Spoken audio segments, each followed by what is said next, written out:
I don't have the option of using it. Doesn't work. That's the first time that the host has ever taken the microphone out of the stand and handed it to me instead of just leaving it in there. Did this seem like something I wasn't going to be capable of doing on my own?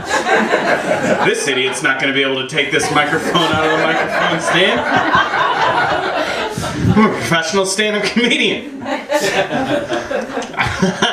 was on the Tonight Show a year and a half ago. Right? Look what it does for your career. Look what it does. People were like, we're doing a show in my basement. Yeah, I'll do it. I'm free.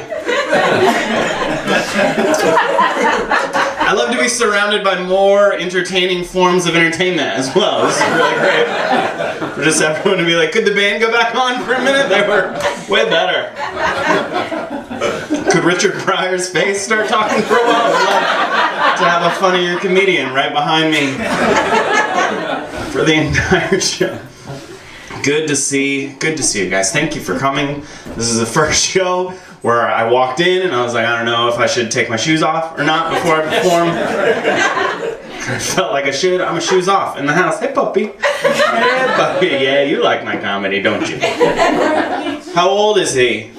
Some of these jokes are adult. He's leaving. Leave? I'm about to say fuck a couple times. Paul was here last week and he made a joke about doggy style. I swear to God, he ran right up with it. Nothing that good's gonna happen this week. This series of comedy peaked last week with that doggy style joke. I think we'll ever be better. So, here's a dog reference. I was in Chicago and DMX was also in this place that I was getting brunch at. I don't have a joke about it. He just said dog and I was like, oh yeah, he says dog all the time. And it was funny when I just caught him getting brunch with his friends. It's hardcore, getting an omelet. I get to travel all over. Next week I go to Tacoma, Washington next week. Tacoma, Washington. There's a family there that wants me to play their basement as well. It's a slightly bigger base. I like how you unscrewed 2 of the light bulbs in both of the fans to give ambiance. Let me dim the lights down here. No dimmer, just take out a couple of bulbs. That's nice, thank you. Last time I was in Washington, I had legal weed for the first time ever. Have you guys had it yet? Legal weed is so exciting. Legal weed is just the best. I went in the legal weed store and I bought 2 of those cookies. It's my favorite kind of drugs, cookies. I can't get enough of them. I cannot. If you would ask me a year ago if I would ever try heroin, I would be like, there's no chance that I would ever try heroin. But if you put heroin in the snickerdoodle, yeah, I'll take a baker's dozen. I love those cookies. When you buy them though, they give you a warning. They're like, hey, if you don't eat these all the time, you're only supposed to eat half or else you're gonna freak out. I was like, sure, that seems like something that I'm gonna do. I'm gonna eat half of a cookie. Yeah, that's how I live my life, just 1/2 of a cookie at a time. I eat my Oreos like that. I twist them, I dunk them, and then I go, I'm gonna wait an hour before I finish this. I don't want to get too full. And of course I eat the cream half first because I'm not a psycho. What kind of a maniac would eat the non-cream half first and then just leave the cream to turn brown in the air like an apple? That would be stupid. I appreciate you guys laughing at it. Everyone in the basement really understands how silly that is. Sometimes I tell that joke and these people look at me like I'm crazy, as if they're wondering if Oreo cream does turn brown in the air like an apple. And obviously no one knows. No one knows the answer to that question because no one has ever been that irresponsible with their Oreo cream. I just think half of a cookie is an unreasonable serving size. Wouldn't you agree? Half a cookie is unreasonable. No one's eating half a cookie. What they should do instead is sell a box with 20 cookies and just put drugs in one of them. That's a way more reasonable serving size. And then when you finish the box, you don't even have to feel bad about yourself. You're just like, yeah, I ate the whole box. I didn't know which cookie had drugs in it. What am I supposed to do? Eat 19 cookies and then just risk my kid having a weird school lunch tomorrow? No, thank you. What kind of a parent do you think that I am? This is a real kindergarten vibe. You guys are sitting Indian style on the carpet. Just talking to you guys. I feel like I should stop the comedy. Do some ABC.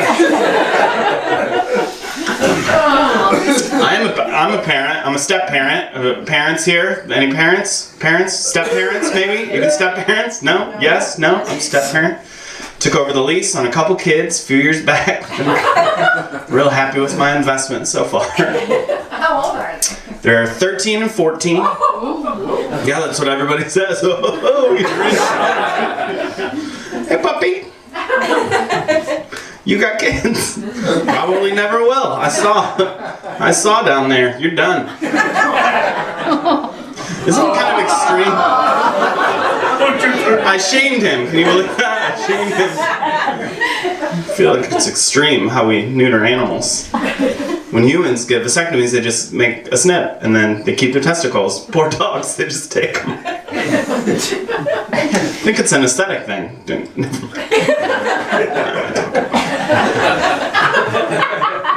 Teenagers are lazy, right? Lazy. My teenagers are really embracing that lazy stereotype. The other day we were having dinner and my oldest stepdaughter said, do we have any ranch dressing for this salad? And I said, yes we do. It's in the refrigerator. And then she said, ugh. And then ate her salad with no ranch dressing. Like she had to take a pilgrimage to the Hidden Valley to get her hands on some ranch dressing. We live in a home where our refrigerator is in the room we're having dinner in. Like she barely had to get up. She could have swiveled and been at that ranch dressing. But she choked down a dry salad because she was too lazy to pivot. That's a level of laziness that I can respect. We took her and her friends to a corn maze last fall. That's fun family time, right? Corn maze. 10 minutes into the maze, she called me on my cell phone and she said, is he gonna start licking? That would be not the first time that's happened. It would be the first time. Someone's done it to themselves, but multiple times. There's been guys getting hand jobs in the front row of comedy clubs. Be surprised how often that happens. It's a really erotic set that I put on. A lot of people can't help themselves. Wait, can you tell me where this club is? No, it's happened in more than one place. I don't remember specifically. Is there a senior discount? No, there's not a senior discount. You want a heart attack? Oh, this is a fun exchange we have going on down there. It's almost like she threatens him with hand jobs. You better clean out that garage or I'm sucking that dick. You know your heart can't take it. You know you can't come at this age.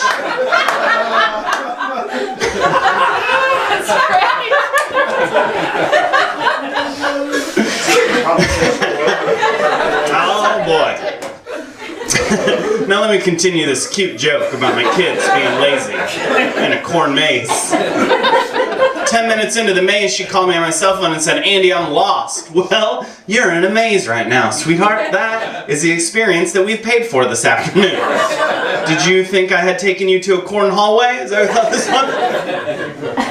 How do you even think I can help you? I'm also in the maze. Have you thought about that? Like, what are you near? Corn? Oh, I remember that part. Just make a left. You're almost there. I knew I couldn't help her, so I was just trying to motivate her. I was like, listen, we are leaving in 10 minutes, no matter what. Good luck to you. If you don't make it, you live here in the corn now. I hope you enjoy your new life. I know you'll have plenty to eat because you're cool with vegetables and no dressing. You'll be fine. Give my regards to Malachi. He'll be raising you from here on out. Is that reference old enough for you guys in the back? It's a little bit more dated. It's a book that came out in like 79, I think. Is that Children of the Corn? It is Children of the Corn. See? They knew it. They knew it. It's not even a book. It's a short story in a book of short stories. Never mind.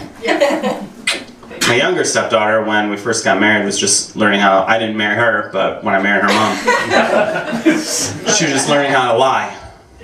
That's fun, isn't it? Have you ever watched kids lie? They suck at it. They're the worst liars. It's embarrassing how bad they are at lying. But it's fun to watch them grow into the liars that they will be one day as adults. One day she took some candy from our kitchen and she ate it during the night. And the way that we caught her was she left the candy wrappers laying on the floor of her bedroom. We asked her where the candy wrappers came from and she said, "I don't know."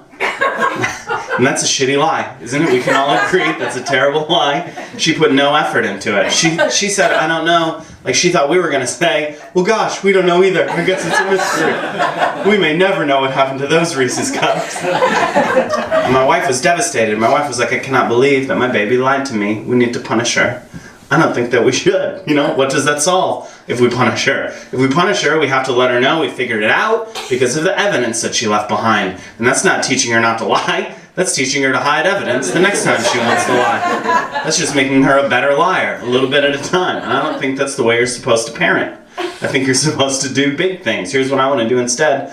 I want to tell her it was a monster that ate that candy. I'm going to be like, "Oh, well, if you didn't eat it, then it must be that monster that comes to our house sometimes. Thank God the candy was there, or he may have eaten you." Sweet dreams. You don't need this nightlight. You're a big girl, aren't you?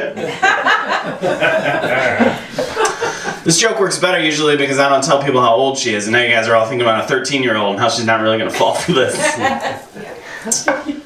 Just imagine she's younger for the rest of the... Maybe I'll just bail on this one.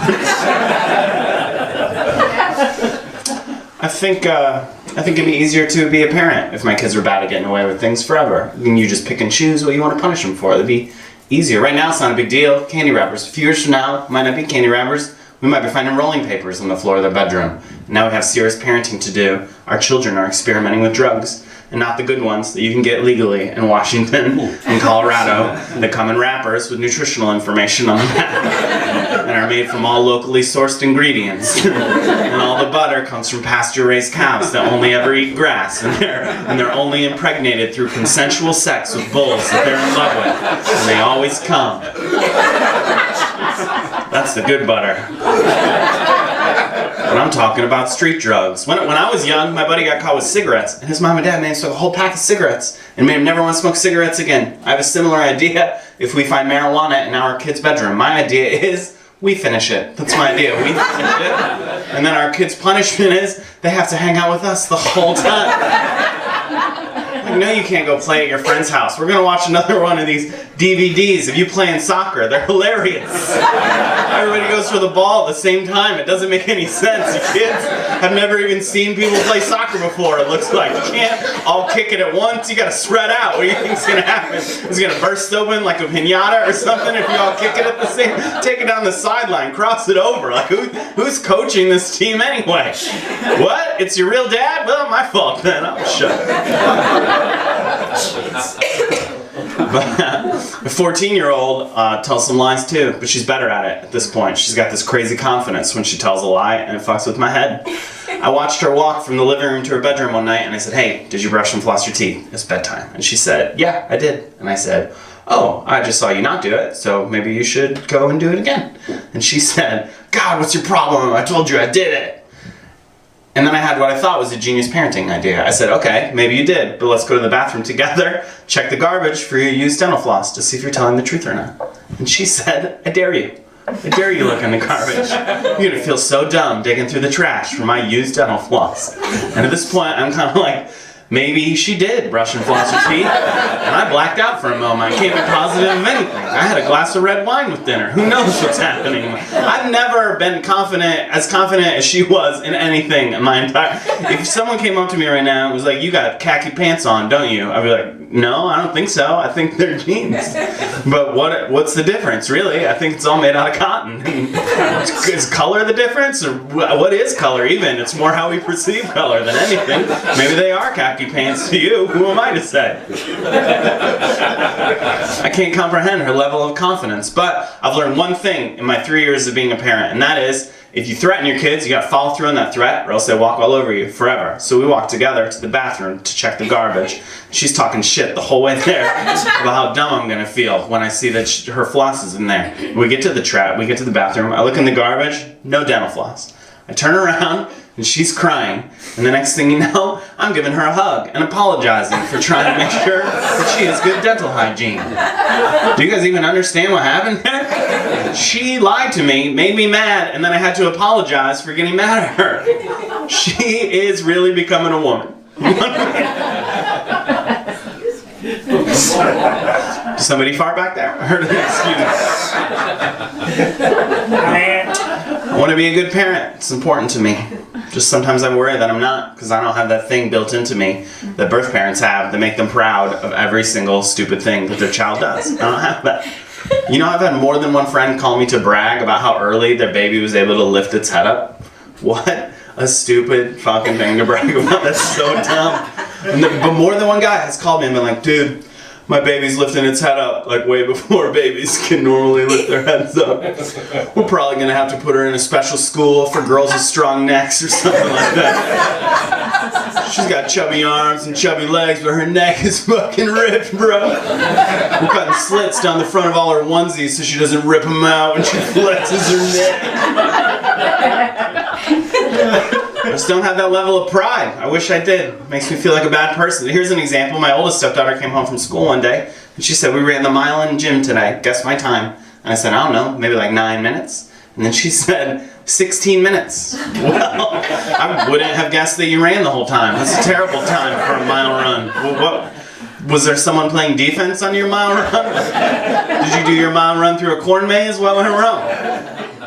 And so I was feeling like a bad parent, so I bought a book on how to be a good step-parent. That's what I did. I wanted to make myself a better person, so I bought a book on how to be a good step-parent. And the book was maybe the dumbest piece of literature that I've ever read in my entire life. There's a chapter in the book on how to be a good step-parent that says, don't have sex with your stepkids. There's a whole chapter.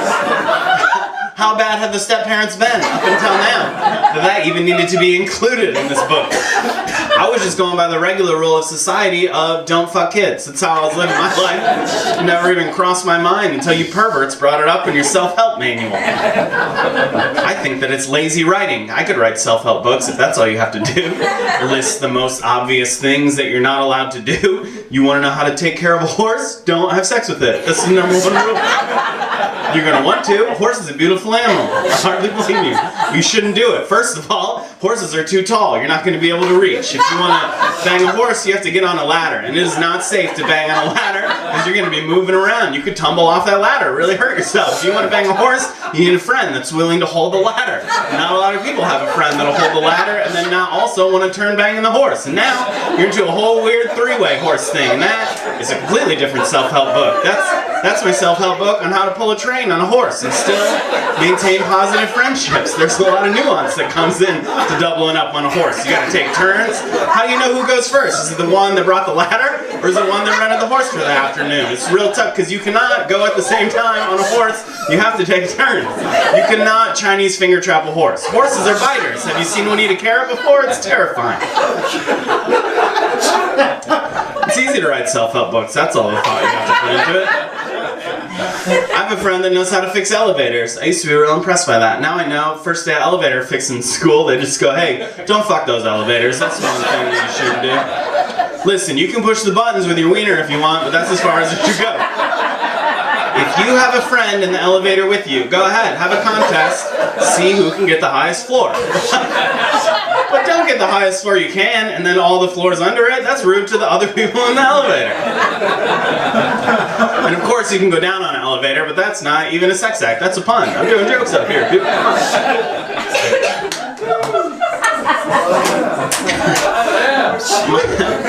My wife came into our house the other day, and she said, there's a copperhead snake in the backyard. You have to go kill it. And we all live here in North Carolina. We're familiar with copperhead snakes, right? They're poisonous. And if they bite you, you could die. And my wife came into our home and told me to go fight one to the death. Does that make sense to you? I've never fought a snake in my entire life. And she wants me in a death match my first time in the ring? That's not how you're supposed to pick up new hobbies.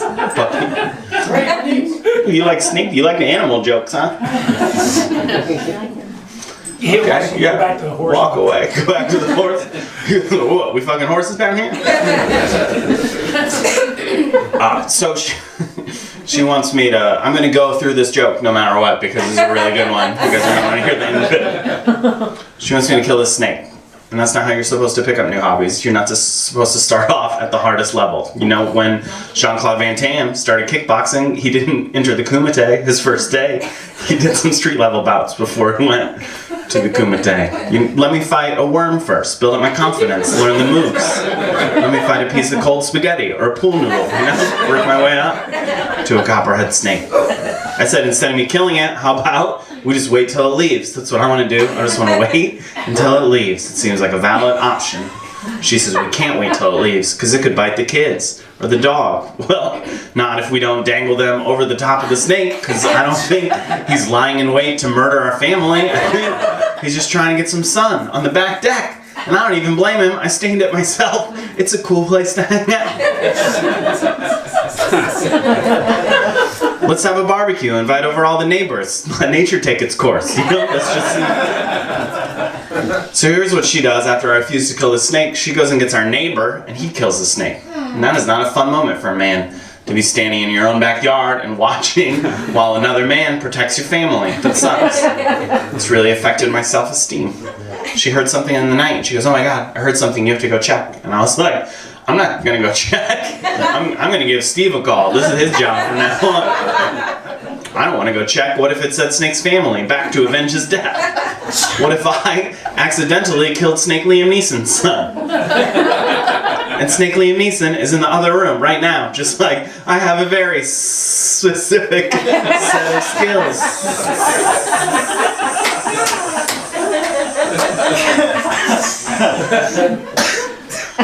That's my wife. Biggest fight we ever got in was the day we moved in together. I was unpacking my boxes and she saw me and she said, what are you doing with those dishes? You had those dishes when you were living with another woman. I don't want another woman's dishes in my home. And maybe she's right. I can understand that point of view, but before you decide that she's right and I'm wrong, I like to remind you that my wife has 2 daughters. Yeah. Right? I don't think I'm being unreasonable about these dishes. I'm just trying to point out that you didn't show up for the party empty-handed. That's all I'm trying to say. If you want to get into specifics, I like to point out how my dishes don't kind of look like my ex-girlfriend. My dishes don't go over my ex-girlfriend's house every other weekend and then come home and tell us how they wish that they lived in her cabinets. Her cabinets have a trampoline. Well, our cabinets pay for your health insurance, so bounce carefully, we have a high deductible. My wife asked me the other day how I want to die, and I was real surprised to find out that there was a wrong answer to that question.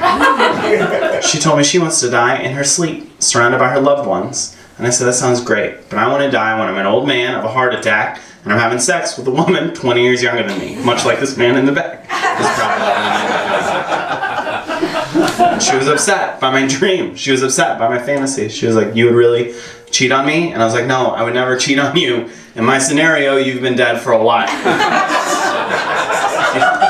You were the one that told me to be happy. I was sitting next to you on your deathbed, surrounding you, just like you wanted. And then you looked up at me, and you said, Andy, I want you to love again. I did it for you. I banged that young girl because of our love and how strong it is. And then she got mad about the 20 years thing. She's like, 20 years, that's what you want? You realize this is a 16-year-old you're talking about? You're 36, you're talking about a 16-year-old. You're a pedophile.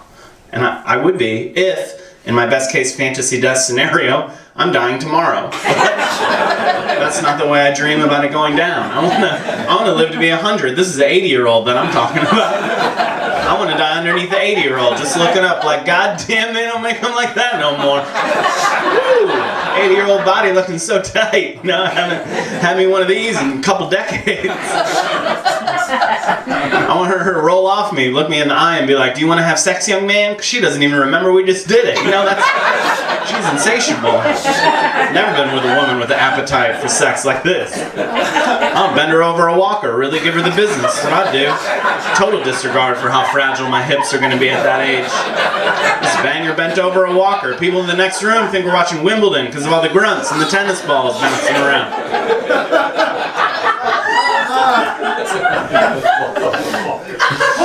I have a CD tonight too, just like the band does. If you want one, you can pay whatever you want. Because if you like my comedy, oh, God bless you. You know, pass it around. Pass it around. Come see me another time. Maybe the dog will buy one. I love dogs so much. I don't know if it's distracting you guys, but I want to pet that dog every time it comes close to me. I have a dog. I have one dog joke. This one's for you, Nico. It already kind of spoils part of the joke by saying it's a dog joke, but I'll tell it to you anyway. It also makes the beginning kind of fucked up. So when I was young, I signed up for this website called freecondoms.com. That's a website. When I was young, no, it was when I was in college. Last year, I was 35. So when I was young, relative to my age now, not relative to your ages. I want my money back. I signed up for this website. You just sign up for deals, and then they send you condoms in the mail for free. And I got 100 of them. And I put them in a grocery bag, and I hid them under the bed, because that's where I thought that you should store 100 assorted condoms. I was like, I can't just keep these in the dresser, and if a girl asks if I have one, be like, do I have one? I have 100 of them. So I hide them in the bed, under the bed, and then I get home one day, and there was condom wrappers everywhere. It looked like there had been a break-in, and they didn't steal anything. They just had a crazy orgy. They just had a crazy, but surprisingly responsible orgy. And that's when I saw my dog, Lucy, laying in the corner, looking a little sick to her tummy. And I realized what really happened. Lucy ate all those condoms. And I was a little proud of her, because she opened all the wrappers. That's a smart dog, isn't it? I have a couple thumbs, and I sometimes struggle with the wrappers. Lucy opened 100 of them with her teeth. That's a pimp move, is what that is. I got a pimprador on my hands. Half pimp, half Labrador. It's a hybrid breed. You ever see one before, Nico? You can spot them because of their shiny coats, and also their fur coats that they wear over their naturally shiny coats. I'm worried about my dog, so I call the vet. But I don't want to explain to a doctor how I let 100 condoms get inside of this animal that I'm in charge of. So I called the vet, and I said, we have a problem. Lucy ate 100 balloons. And they said, why would she eat balloons? And I said, well, some of them were cherry flavored. That's what I think. She got one cherry, and then she was just chasing the rainbow through the rest of the bag. They told me I had to make her throw up. I told them, we only have 3 beers in the house. I don't see how that's going to happen. And then they explained to make a dog throw up, you have to get them to drink hydrogen peroxide. And you would be surprised at how quickly an animal that just ate 100 assorted latex condoms will become a super picky eater. She didn't even want to try hydrogen peroxide. Being a real snob about it, too. I filled up her bowl. I was doing an airplane spoon. Open up the hanger. Here comes the H2O2. Boom, chemistry. I was filling up condoms with hydrogen peroxide, tossing them to her. I know what my baby likes. Eventually, I get her to drink some, and then I just have to stand outside like an idiot while my neighbors come home from work, ask me how my day was, and my dog is vomiting dozens of condoms at a time. My day was pretty fucked up, as you can see. I was relieved when she threw them up, though, because I didn't know what would happen. I didn't know if she was going to pass them naturally, or if she was going to hilariously fart them into balloon animals.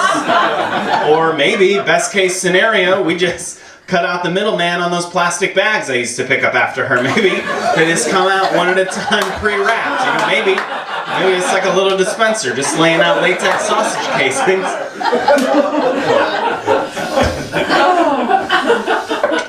Wait, I'll tell one more joke. You guys okay with one? I'll tell one more joke. It's fun. Was there anything you guys wanted to talk about before I do one last joke that's going to be a fucking killer closer and everyone's going to give me a standing ovation? Or I'll just wait until you stand up to leave and pretend as if I got a standing ovation? Nothing? Okay, good.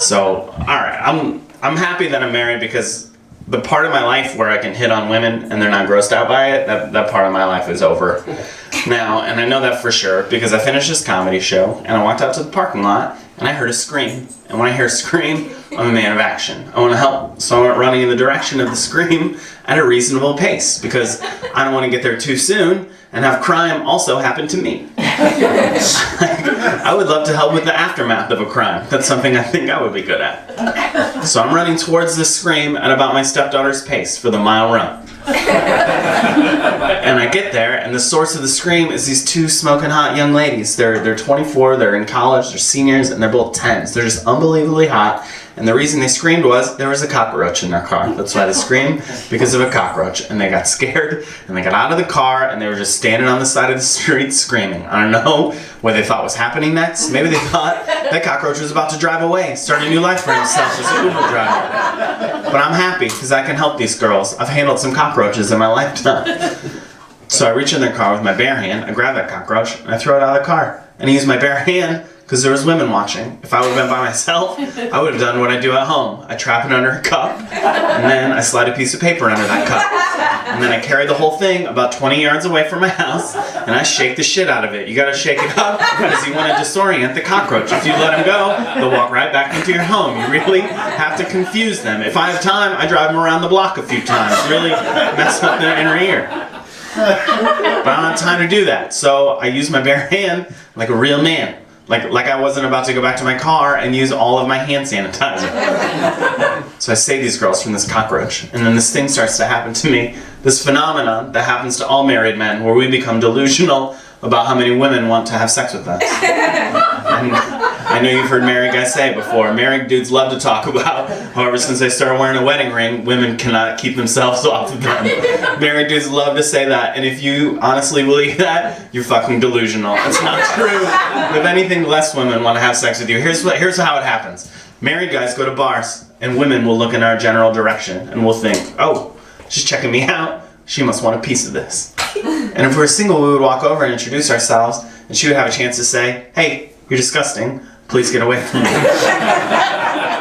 And then the man's self-esteem would be crushed, and he would go on living like a normal human being. What happens instead is, when we see women look at us in bars, we don't go talk to them anymore.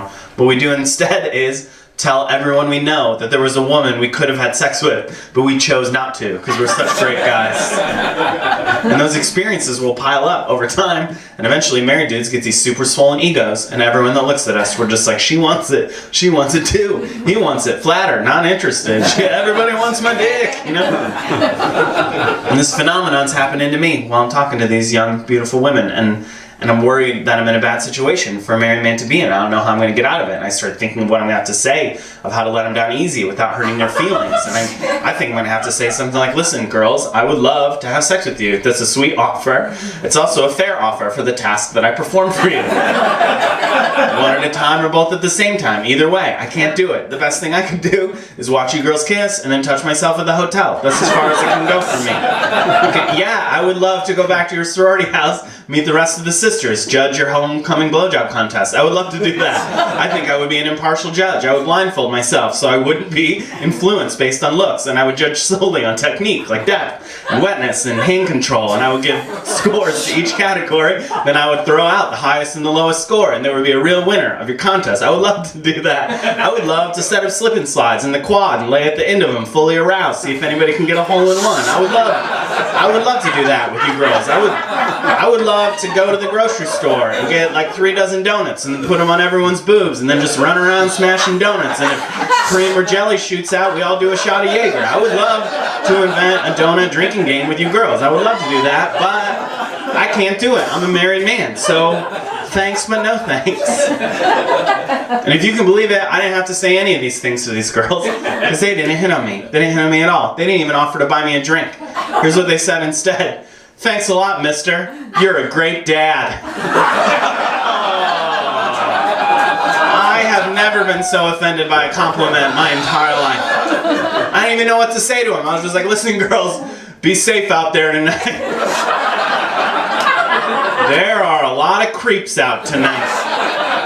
You know, I could have been one of them if you'd only given me a chance. Okay, thanks so much, guys. You've been a lot of fun. Thanks. Good night.